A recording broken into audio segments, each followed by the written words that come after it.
le futur musée de l'art de l'islam, dont Sa Majesté a donné le coup d'envoi il y a à peu près 3 ans.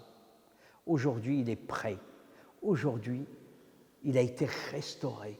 Je peux vous dire que j'avais la chair de poule en entrant dans ce musée. J'étais ému de voir que ça tombait en ruine et qu'aujourd'hui, on lui a donné une nouvelle jeunesse.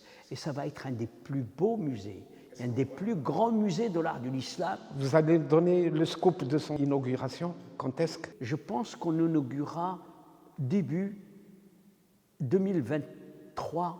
Ça, c'est absolument une certitude, car aujourd'hui, les travaux ont été finis, restaurés, un hommage fabuleux qu'il faut savoir à nos entreprises, à nos ma'allem, à cette connaissance exceptionnelle et surtout le cœur que ces gens ont mis dans ce musée. Et nous allons commencer d'ailleurs à mettre les objets petit à petit. Dans la foulée de ce musée et dans la foulée aussi des relations entre le Maroc et Israël, on sait que vous êtes un fervent défenseur de ce partenariat culturel entre les deux pays. Il y a aussi le musée à Fès, le musée culturel. Vous avez tout à fait raison et je trouve, regardez, pourquoi je vous disais tout à l'heure qu'on a une chance, le monde a une chance d'avoir un chef d'État comme le roi du Maroc, comme Sa Majesté Mohammed VI, car il est visionnaire.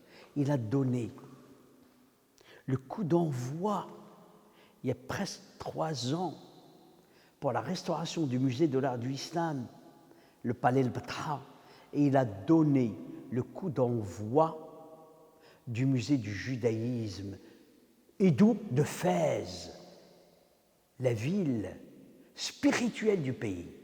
C'est un message fort, envoyé au monde. Quand est-ce qu'on ouvrira ce musée du judaïsme? Écoutez, normalement, les grosses œuvres devraient être terminées maintenant, c'est-à-dire dans les semaines à venir, et nous allons s'attaquer aussi. Et là, on travaille en collaboration avec les musées d'Israël pour nous accompagner, car ils ont une connaissance très approfondie et une collection exceptionnelle d'art marocain en Israël.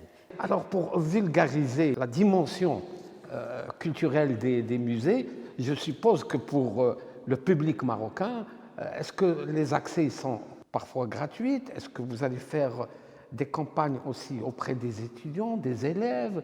Est-ce que il ne faut pas avoir des musées et en même temps avoir leurs portes fermées, non? Vous avez tout à fait raison. D'ailleurs, les portes sont ouvertes. Si vous ne le savez pas, les portes des musées sont ouvertes, toujours.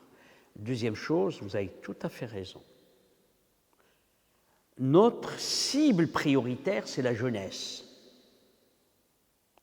Et nous sommes en train de travailler sur cette cible essentielle en apportant ce que j'appellerais leur langage actuel,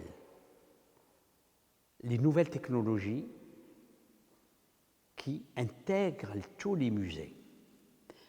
Une deuxième chose essentielle que vous avez posée, tous les mercredis, que Dieu fait, les musées sont ouverts gratuitement aux étudiants. Et le vendredi, on fait une gratuité pour tous les Marocains et tous les étrangers qui habitent au Maroc. C'est gratuit. Et je voudrais vous annoncer, vous serez le premier média à l'avoir, nous allons faire la journée, la nuit des musées, le 22 juin, premier jour de l'été.